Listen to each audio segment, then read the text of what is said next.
Have you ever seen a child lose everything in a single day? Imagine standing in the pouring rain, surrounded by people dressed in black, and realizing the one person who loved you more than anyone else in this world is gone forever. That was the cruel reality for 7-year-old Amelia on the day of her mother's funeral. Before we continue, if you love true stories that inspire, make sure you subscribe, you don't want to miss what happens here. The sky itself seemed to mourn with her. Gray clouds stretched endlessly overhead, heavy with unspoken grief, while a bitter wind swept through the rows of gravestones. The mourners clutched their coats tighter, their umbrellas shivering against the drizzle, but Amelia barely noticed the cold. She stood at the edge of the gathering, a tiny figure with trembling hands gripping a worn-out stuffed bear, her mother's last gift, her last reminder of comfort. The priest's voice carried over the cemetery, solemn and steady, but Amelia couldn't hear the words. All she could see was the casket, dark, polished wood lowered slowly into the ground. Every movement of the ropes felt like a cruel tearing inside her chest. That box held her mother's smile, her gentle voice, her bedtime stories, her whispered, "I love yous." And now it was being swallowed by the earth. Beside her stood Richard, her stepfather. Tall, broad-shouldered, dressed in a sharp black suit that seemed too pristine for such a day. But while the others dabbed at their eyes with tissues, Richard's face was hard, unreadable. His lips pressed into a thin line, his eyes as cold as the wind slicing through the cemetery. If anyone had looked closely, they would have seen no grief there. No sorrow. Only impatience, as though he couldn't wait for the ceremony to end.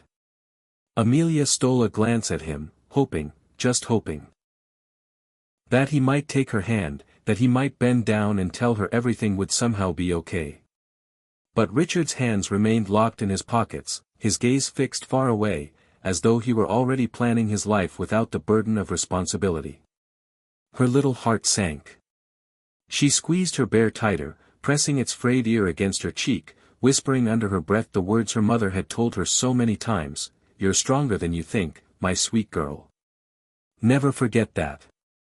But strength felt like a faraway dream as she watched the last handful of soil fall onto the coffin lid. Around her, people began to weep openly. Some approached Richard with murmurs of sympathy, offering handshakes and condolences. He nodded curtly, his eyes glazed, his responses clipped. No one seemed to notice Amelia, standing quietly in the shadow of taller bodies, her cheeks streaked with tears. She was just a child, invisible in her grief. Then came the moment that shattered her heart completely. The priest closed his Bible with a soft thud, the mourners bowed their heads for one final prayer, and Amelia realized with terrifying clarity, this wasn't just her mother's funeral. This was the funeral of her safety, her warmth, her family. With her mother gone, the fragile bond that held her little world together had snapped. She wasn't just burying her mother that day. She was burying the only safe place she had ever known. The sound of dirt hitting wood echoed through her chest like thunder. She wanted to cry out, to scream at the world to stop, to beg someone to rewind time and bring her mother back. But her voice caught in her throat, strangled by fear and sorrow. She stood frozen, tiny shoulders heaving, as the crowd slowly drifted toward the exit gates. Richard didn't look down at her. He didn't notice how she struggled to keep up with the taller legs moving around her. His face was turned away, his pace quick, his heart already elsewhere. To him, the funeral was nothing more than a formality, a box checked, an obligation fulfilled. To Amelia, it was the end of her childhood. As the last echoes of the priest's prayer faded into the drizzle, Amelia felt the first true weight of loneliness press upon her chest. The world looked darker, colder, emptier than ever before. She tried to picture what her life would be like now, nights without bedtime stories, mornings without her mother's warm smile, days filled only with silence and shadows. The thought was unbearable. She pressed her bear closer, tears spilling freely now, whispering into its fabric as though it could somehow carry her words to the heavens. "Mommy, please don't leave me. Please." But the wind carried her plea away, and the grave remained silent. Standing there in that cemetery, Amelia felt what no 7-year-old should ever feel, the weight of abandonment. And though she didn't yet understand the depth of Richard's cruelty, a small, aching part of her already knew, this was only the beginning of her sorrow. Have you ever seen a child lose not just her mother, but also the only home she knew, all in the same day? That's what happened to Amelia. She thought the funeral was the worst part of her grief, but the cruelest blow was still waiting for her just beyond the cemetery gates. As the last of the mourners drifted toward their cars, the rain still hung in the air like a heavy curtain. Umbrellas snapped shut, engines rumbled to life, and the cemetery slowly emptied of voices. Amelia lingered by her mother's grave, clutching her little bear against her chest, until Richard called her sharply, his tone laced with impatience. "Come on," he barked, not bothering to look back at her. His footsteps splashed against puddles as he strode toward the parking lot. Amelia hurried after him, her small shoes squishing with every step, her heart aching but comforted by the faint thought that at least she still had a home to return to. Surely, after losing her mother, Richard would look after her. Surely, he wouldn't let her face this pain alone. But she was wrong. The parking lot was half empty now, glistening wet under the weak glow of the street lamps. Richard stopped abruptly near his car and turned to face her. His expression was sharp, twisted with something darker than grief. "You know," he began, his voice low and venomous, "your mother, she ruined my life. And now you," his words cut through the damp night like a blade. Amelia froze, her big eyes widening in confusion. I don't understand," she whispered, clutching her bear tighter. Richard sneered. "Of course you don't. You're just a child. A burden. Do you even know what it's been like to deal with you? The endless noise, the demands, the bills. You've been nothing but bad luck since the day you came into my life." Amelia's chest tightened, her tiny frame trembling. She wanted to tell him that she didn't mean to be a burden, that she always tried her best to be quiet, to be good, to stay out of the way. But the words stuck in her throat as tears burned her eyes. Richard bent down to the back seat of his car and yanked out a small, battered suitcase. Amelia recognized it instantly, it was hers. Her clothes, her books, her little treasures hastily stuffed inside. He shoved it toward her with no trace of pity, the suitcase handle nearly knocking her off balance. "You're on your own now," he spat, his voice flat, final, like the closing of a door that would never open again. Amelia's world shattered in that instant. Her breath came in shallow gasps as she tried to comprehend what was happening. Was he serious? Was he truly leaving her here, in the cold drizzle, with nothing but a suitcase and a stuffed bear? But "Where will I go?" she whispered, her voice so small, it was almost swallowed by the sound of raindrops tapping on asphalt. Richard didn't answer. He didn't even look at her. With a quick, practiced motion, he slid into the driver's seat, slammed the door shut and started the engine. The roar of the car made Amelia flinch. For a brief second, their eyes met through the windshield. His gaze was cold, empty, detached, as if she were nothing more than a shadow he was finally rid of. Then, without hesitation, he shifted the gear and pressed the accelerator. The car lurched forward, tires splashing water across the lot, and Amelia stood frozen, watching the red taillights grow smaller, dimmer, until they vanished completely into the night. Silence fell around her, broken only by the soft patter of rain and the distant rustle of trees. Her little hands clutched the suitcase handle so tightly her knuckles turned white. Her heart pounded in her chest, louder than the storm itself. Abandoned. The word echoed in her mind, heavy and terrifying. She was only 7. She had no one left, no mother, no home, no safe arms to run into. Just the damp asphalt beneath her feet, the drizzle soaking through her clothes, and the ache of betrayal pressing down like a weight too big for her tiny body. Tears blurred her vision until the world became a smear of gray and black. She sank to her knees, the suitcase toppling beside her, the stuffed bear pressed tightly against her chest as if it could shield her from the reality unfolding around her. "Mommy," she sobbed, her voice cracking, "why did you leave me? Why did you leave me with him?" But no answer came. Only the sound of rain, falling like the sky itself, was weeping with her. In that lonely parking lot, Amelia's innocence shattered. She learned, far too young, the cruel truth of abandonment. And though her little heart broke that night, the storm she endured would one day lead her to something she could never imagine. A chance encounter with a man who would see her worth when no one else did. But for now, all she could do was cry in the drizzle, a fragile figure left behind in the cold glow of street lamps, praying that somehow, somewhere, someone would find her before it was too late. Have you ever watched a city pretend not to see someone who's falling apart? If you think cities are made of stone and light, think again. Today Fairmont City felt like a river of umbrellas flowing past a single, small island of sorrow. By noon the drizzle had turned steady, a fine, relentless thread that stitched the streets together in muted gray. Amelia moved through it as if she were part of the weather, small, soaked, and somehow inevitable. Her coat, which had once been her mother's, hung open at the collar and let the cold in. Strands of hair clung to her forehead like timid vines. Every now and then she paused to press the stuffed bear to her chest, fingers finding the place where the stitching had already given way, reminding her that some things outlast storms. The sidewalks of Fairmont were busy in a way that made the world feel larger and lonelier at the same time, briefcases tapping a fast rhythm, shoes splashing through puddles, the low hum of a tram down on Main. People moved with purpose, wrapped against the drizzle, their faces turned inward beneath their umbrellas.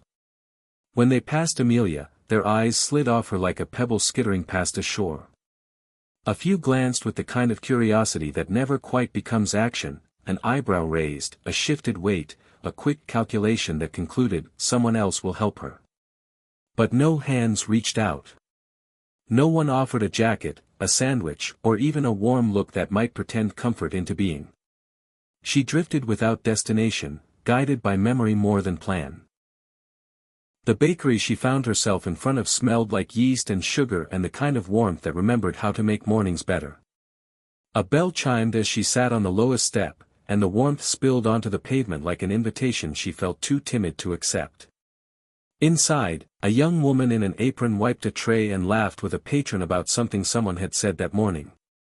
The laughter was small and human, and for a moment Amelia let herself listen, as if sound could stitch a life back together. Her stomach grumbled, embarrassingly loud. She hugged the bear tighter until the bear's worn eye pressed into her chin. Just a little, she told herself, remembering how her mother used to say it, like a secret plan to hold things together. Keep going a little longer, love. Kindness finds the quiet ones. That voice had been a map for her until the map burned. Now, its echo lived behind her ribs, a compass that turned toward whatever warmth it could find.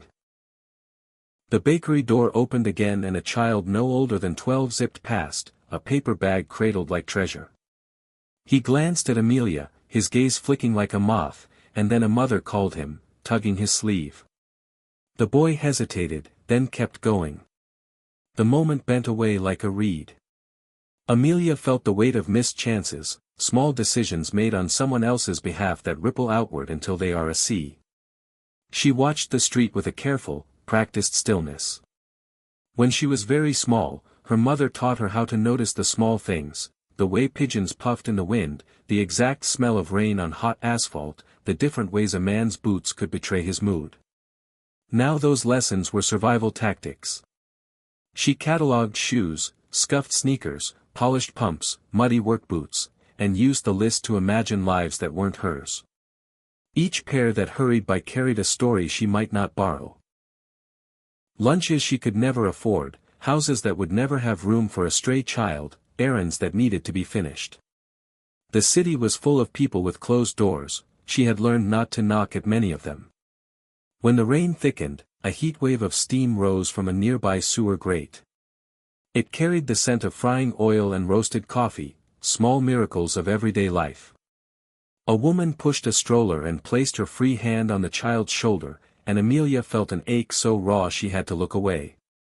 The bakery's window fogged gently with breath and oven heat. Behind it, a tray of croissants glowed like small moons. It was obscene and gorgeous at once, nourishment on the other side of the glass, unreachable as a dream. Despite everything, beneath the hunger and the cold and the sting of rejection, something small and stubborn lived inside Amelia. It was a soft insistence that had nothing to do with grand plans and everything to do with memory. A line of her mother's voice that said, "Never stop believing in kindness." She mouthed the words like a prayer and felt them tumble through her like a secret warmth. Kindness, she had learned, didn't always arrive like a thunderclap. Sometimes it came like a thin ribbon of light through a crack in a wall, quiet but enough to show the shape of a hand.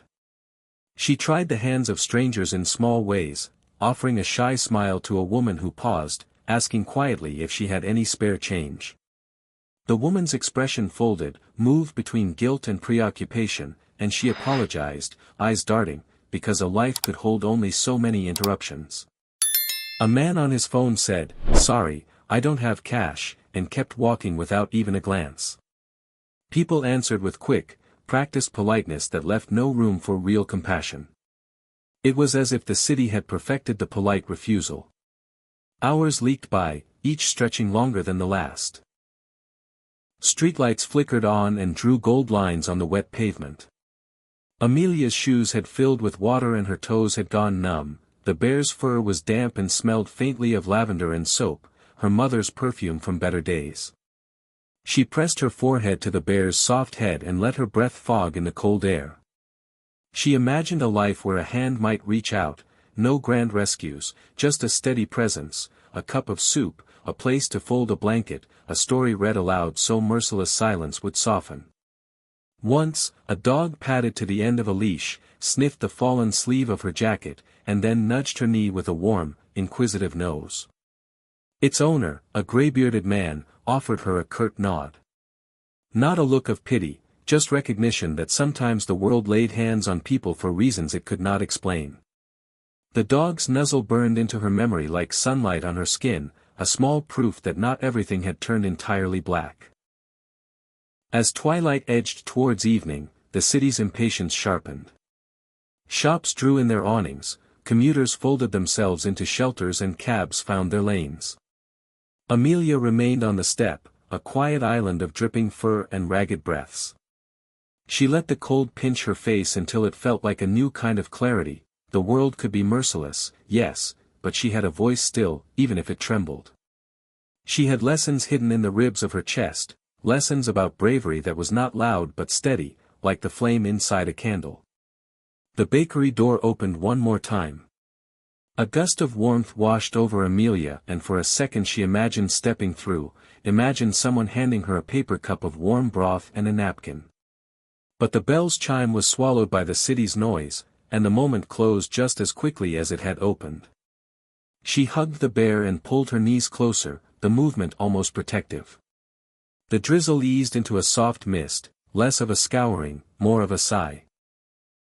Alone in Fairmont City, soaked to the bone and hollow with hunger, Amelia kept repeating her mother's words like a map. It would have been easy to let the map fall from her hands, to wander until her steps were a blur.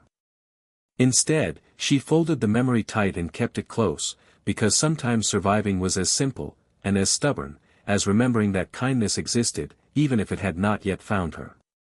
Have you ever had the exact plans for your life, down to the minute, halted by the sight of something so small it should hardly matter? That is what happened to Alexander Kane that evening, a black car, a closed calendar, and then a single, sodden child on the bakery steps who made everything else vanish. He had driven through Fairmont's West End 1,000 times, the city's edges blurring into the neat geometry of his day, meetings, numbers, headlines. Tonight the skyline was a smear of gaslight and drizzle, the streets slick with reflection. Alexander's car glided to a stop under a lamppost where the light pooled like a private stage. The engine hummed low, a polite animal at rest. He stepped out, impeccably tailored suit catching the damp air, shoes that still shone despite the rain. He carried the calm of a man used to arranging storms into order, his name opened doors and smoothed tempers. People introduced him as someone who solved problems, who planned empires the way others planned lunches. But the city had a way of rearranging priorities, and that night it set Amelia on his path. She was a tiny shape hunched on the lowest stair outside the bakery, a dark silhouette against the warm glow behind the glass. Steam fogged the window where pastries lay like little promises on trays, and the bell over the door chimed with every passing stranger. He saw the grubby sleeve, the damp hair plastered to a child's brow, the stuffed bear clutched like armor against the cold. For a moment he mistook the sight for a staged scene. Something that might pique his curiosity and then resolve into the usual, a good deed, a driver offered, an assistant called. He was not prepared for the way this one image refocused everything he thought he knew about his evening. He moved toward the steps without the decision feeling like one. Up close, the smell of rain and warm oven heat braided strangely, yeast and water and something faintly like lavender. Amelia looked up as he approached, but not with the startled alarm a stranger might expect. Her gaze was steadier than her shoulders, narrower than it had any right to be. She was young, too young to have the kind of eyes that had catalogued the world for threats, but there was an oldness there, as if grief had been practicing on her for months. Alexander dropped into a crouch carefully, folding his posture to meet her at eye level, an almost ceremonious motion for a man who usually towered over boardrooms rather than lowered himself for people. The city's noises blurred around them, the hiss of tires, a distant siren, the murmur of pedestrians. He made sure his voice came soft. "Are you lost?" he asked, as if he were asking about an address or a meeting room, though the question carried more. She shook her head once, a quick, fragile motion. Her voice was a whisper that seemed improbably loud in the quiet that settled between them. "I have no home anymore," she said. He felt the words before he understood them. They weren't an appeal for his time or his charity, they were a plain stating of fact, made without accusation. The clarity of it, no dramatics, no pleading, landed with a weight that surprised him. Something shifted in him then. A small, precise movement inside the chest, like a hand lifting a weight off a pulley and revealing a part of the mechanism he had long stopped inspecting. For a man who measured risk in spreadsheets and people in potential returns, the stir was disconcerting. He found himself cataloging details that had nothing to do with market value. The threadbare bear, the way one seam had been patched with hurried stitches, the faint smudge of orange jam at the collar of her coat, evidence of a child who had known small comforts and small catastrophes in equal measure. He noticed how she held herself, elbows tucked in, like someone conserving warmth the way a bird conserves fat for winter.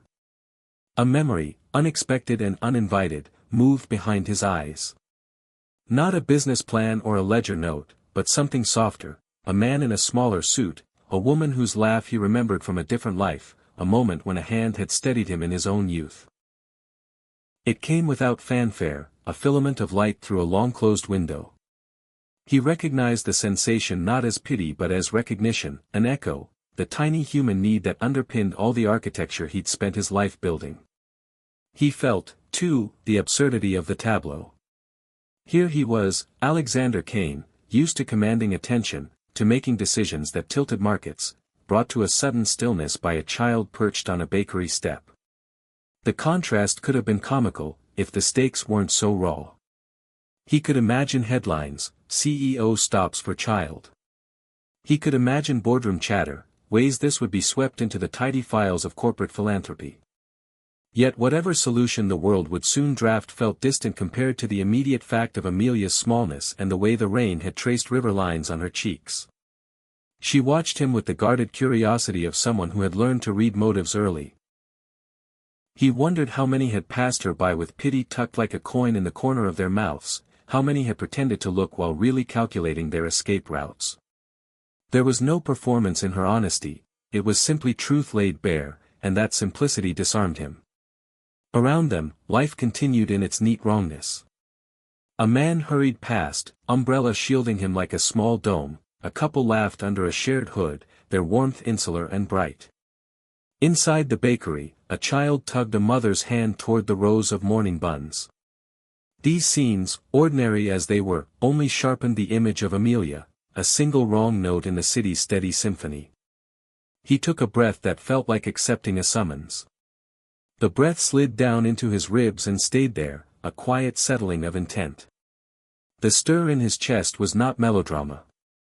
It was less theatrical and more like a remembered compass needle finding north after years of wandering.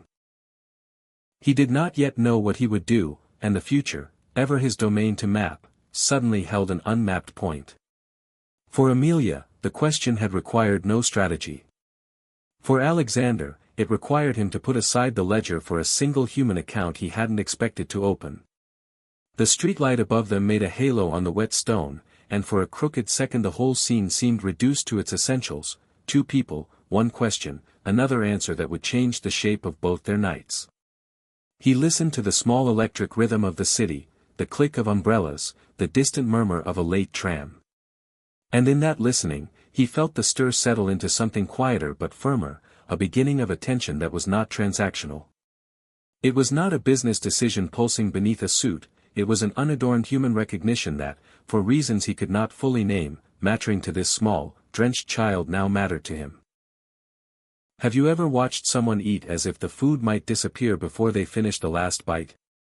That small, hungry focus can tell you everything about a life nobody else has bothered to notice. Alexander didn't hesitate. His hand was a warm, surprising island against the cold of Amelia's small fingers, and when he helped her up she felt steadiness for the first time in hours. The leather of his car smelled faintly of polish and rain, the seat still holding the heat from his drive. It was a strange kind of comfort for a child who had been standing in drizzle for most of the afternoon.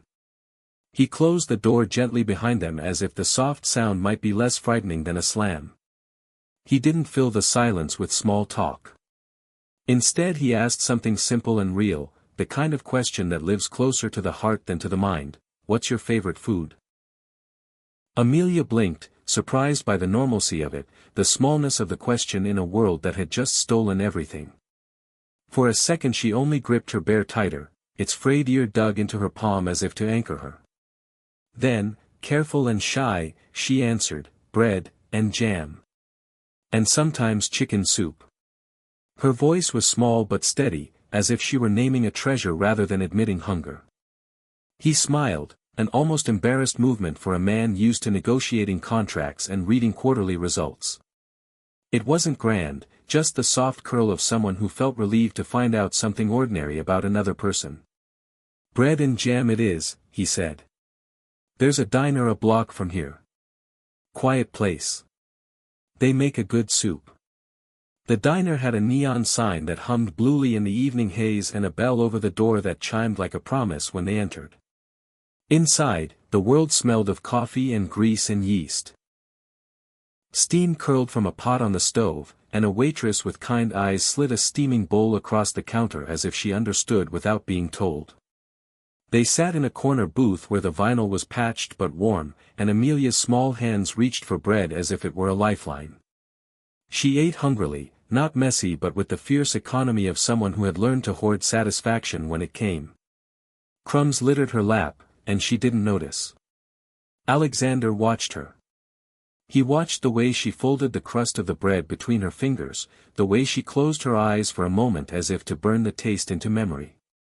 He watched the slow relaxing of her shoulders as the food filled her belly, an almost visible easing of the tension that had been coiled in her like a spring.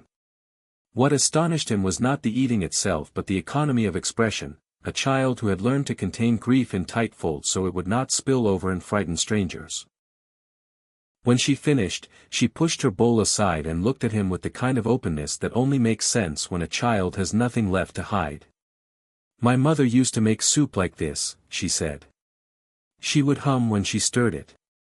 She'd tell me stories about the sea and say that jelly on toast is a kind of small, brave breakfast. Her words came like pebbles dropped into a quiet pond, each one sent ripples through the man across from her.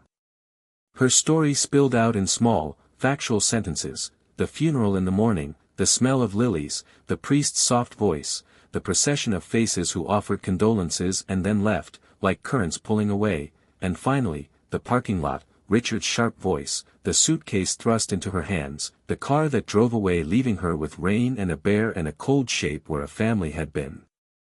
When she spoke of Richard's words, "You're on your own now," there was no theatricality, no demand for sympathy.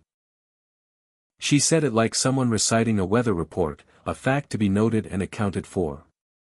Each detail tightened an ache in Alexander's chest that felt older than his own life. He had read about abandonment in memos and seen it in the tabloids, but hearing it in the voice of a child made the statistics thin and cold. The sound of her story did what anything human does when exposed to a man's insulated world: it penetrated the armor. He realized, with a clarity that surprised him, that there were things money could not fix and others it could reshape if he allowed it. But more than calculations, what moved him was the smallness of Amelia's needs against the enormity of indifference she'd already encountered. She wasn't asking for a life of comforts, she wanted a bowl kept warm, a hand that would not push her away, a promise that someone would see her when she stared into the fog of the city. He noticed details he might otherwise have missed. The stitch on the bear's ear, the smear of jam at the collar of her coat, a scab on her knee the size of a coin, evidence that no one had bothered to bandage her. He listened to the rhythm of her speech, how she would pause when pain had to be acknowledged and then return to a small laugh when she remembered something good. When she spoke of her mother's hands, calloused from small work, always warm, always ready, something near the surface of his own childhood shifted. The memory that had nudged him at the bakery, an image of a laugh, a hand, a small kitchen, thinned into a clearer shape. It wasn't his story entirely, but it fit into the grooves of something he'd half forgotten about what it means to be kept safe. Across the table, Amelia's eyes were bright and honest, not the blank stare of someone who had been taught to perform for pity. There was a dignity in her honesty that unsettled him. Children who had been through disasters often dulled themselves to avoid further hurt, but she retained an unlearned truthfulness that made it impossible to look away. That truth was a mirror in which he saw the cruelties of the world reflected with painful clarity. He found his hands doing things he rarely allowed, reaching for a napkin, tucking a damp curl behind her ear, offering her his coat when the diner's warmth began to fade as evening cooled. Small gestures, but enough to start rewriting the shape of the night. He asked questions not to fill silence but to give her room to tell the story on her own terms. He let her speak until she had nothing left to say, and when the last sentence had fallen between them he sat for a moment in a quiet that felt charged. What he felt then was not pity in the brittle, condescending sense. It was recognition. An understanding that this small life had been shoved aside by cruelty and chance and that the ledger of his life could afford to hold a new line. He saw, in the small bowl now empty and the smudge of jam on her lip, a soul unfairly cast away by choices that had nothing to do with her worth. When they left the diner the rain had softened to a mist. Amelia's steps were steadier, the immediate terror of the day blunted by the simple adequacy of a warm meal and someone who had listened. Alexander pushed the diner door closed behind them and for the first time since that evening began, he felt a tug in his chest that was not a business calculation but something quieter and more human, the sense that a life had crossed his path and, in doing so, had changed the way he would wake tomorrow. He had not decided anything monumental then, he had not promised the world. But as Amelia tucked her bear under her arm and the city lights reflected in its faded eye, he understood one small truth with the kind of conviction that makes people speak without rehearsing. Some acts of kindness begin simply, with a hand offered, a warm seat, and the courage to listen when a child tells you that she has nowhere to go. Have you ever watched a man of power make someone feel very small without raising his voice? The quiet of that moment is what made it brutal. Alexander found Richard the next morning where small cruelties often hide, in the cramped back room of a used car garage, under the hum of fluorescent lights and the smell of oil. The place was ordinary in every detail: rusting tool chests, a coffee mug with a chip on its lip, a radio playing something tinny in the corner. Richard bent over a workbench, sleeves rolled, as if the grime on his hands proved he was busy enough to be exempt from conscience. He looked up when Alexander stepped in, and for a heartbeat there was the flash of a man who expected his social routines to shelter him from consequence. Alexander did not let the pause stretch into civility. He closed the door behind him with the careful click of someone who understood method and timing. He walked across the oil-stained floor with the slow deliberateness of a man in a suit used to being noticed, and the room seemed to tilt toward his presence, not because of the fabric of his clothes but because of the way he carried the kind of attention that could rearrange lives. Richard straightened, lips a tight line, eyes darting to the doorway as if looking for an escape route. "Can I help you?" he asked, forcing an easy tone that did not match the flutter betraying his chest. Alexander's answer was a short sentence, clean and cold enough to cut through the pretense of small talk. "You abandoned a child who had just buried her mother." He said it the way a judge might read charges, from a long, unassailable list. There was no thunder in his voice, no dramatic pause. The power of it came from its clarity, a moral indictment folded into the plainest possible language. For a moment, Richard tried the old defenses. He laughed, sharp and brittle. "Look, I don't know what you're talking about," he began, and then his voice thinned as Alexander's eyes bored into him like an inquiry on a ledger. "I took care of her. I did what needed to be done. This is complicated." Alexander's expression did not change. He listened to the excuses as if they were background noise, and when he spoke again it was to strip them away. "Complicated does not absolve cruelty," he said. "Saying a thing is difficult does not make abandoning a child acceptable. You left a girl in the rain with a suitcase." Silence unfolded in the small room. The radio's music seemed suddenly indecent. A wrench clinked onto metal somewhere in the corner like an echo of a dropped thought. Richard's shoulders dipped, a subtle physical failure that was more telling than any shouted accusation. Pride, which had carried him through 100 smaller deceptions, began to sag like a coat coming loose from a hook. He tried another tack, the familiar language of blame. "Your type makes everything into a spectacle," he spat. "You millionaires think you can buy conscience. She's not my child to raise anyway." "Her mother," he faltered, the name choking on the edge of his teeth. The words that had been hurled at Amelia in the parking lot now returned to him in the solitary quiet of this room, and they sounded thinner than they had when thrown as weapons in public. Alexander's hands folded in front of him like a calm that wasn't passive. There was a slow tightening behind his eyes, less about anger and more about accountability. He did not need to shout to exert pressure. His presence was leverage. His history of decisions had weight. "This is not about spectacle," he said quietly. "This is about a child whose life has been upended by her loss and made worse by someone who should have protected her. You can continue to make excuses, or you can do the one thing the world won't forget, act like a human being." The paper-thin arrogance in Richard's face cracked. He opened his mouth and closed it, as if trying on a contrition that didn't suit him. For a man used to the blunt instruments of dominance, money, threats, the quotidian bullying by which he had held status, Alexander's reproach was a weapon of a different kind. It carried not only the capacity to call in favors or to shift reputations but also a steadier thing, integrity. There are people who command armies and people who command trust. Alexander possessed the latter, and trust tastes awful to those who have traded on false bravado. "You don't understand what I've had to deal with," Richard muttered, half to himself. His defenses were lining up like cards on a table, easy to scatter. He had thought cruelty could be disguised as toughness, he had thought the world, like him, would look the other way. He had miscalculated. Alexander stepped closer then, not to intimidate with size but to close the distance between words and consequence. "I do understand enough," he said. "I understand that a child has been left with nothing. I understand that someone who provided safety has passed away, and that her vulnerability has been met with vindictiveness rather than care. You can stand here and explain your way out of it, or you can fix what you broke." There was an implied list inside that sentence, actions Alexander could take if asked. A phone call to social services. Notifying the school. A quiet conversation with men who knew how to apply pressure to employment or community standing. None of it was said aloud, the possibilities sat in the room like an invisible ledger. Richard's breath hitched. He shuffled his feet like a man counting the cost of an unexpected debt. For all his wealth, Alexander was not a man to threaten for spectacle.